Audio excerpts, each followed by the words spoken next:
બોટાદના ગઢડા તાલુકાનું નિગાડા ગામ કે જ્યાં રેલવે સ્ટેશન પર 4 લોકોએ ટ્રેન નીચે પડતું મૂક્યું।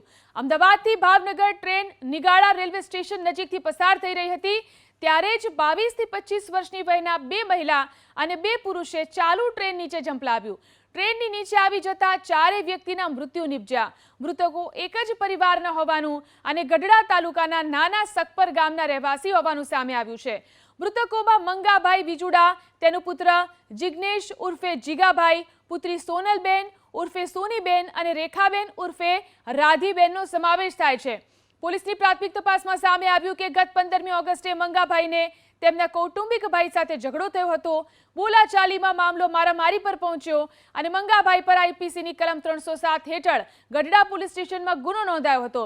મૃતક મંગાભાઈનો 10 દિવસ પૂર્વે જ જામીન પર છુટકારો થયો હતો।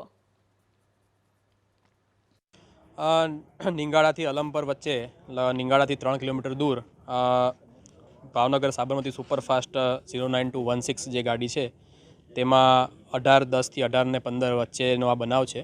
તેમાં મરણ જનાર મંગાભાઈ વિંજુડા, જિગ્નેશભાઈ તથા તેમની સાથે અન્ય 2 મહિલાઓ છે તેવી પ્રાથમિક હકીકત છે તે પોલીસ સામે આવી છે। આ બાબતે નિંગાળા પોલીસ સ્ટેશન ખાતે સ્ટેશન માસ્ટર પાસેથી બનાવની પ્રાથમિક વિગત લઈ રન ઓવર મેમો દ્વારા આગળની તપાસ છે તે ગઢડા પોલીસ છે તે ચલાવી રહી છે।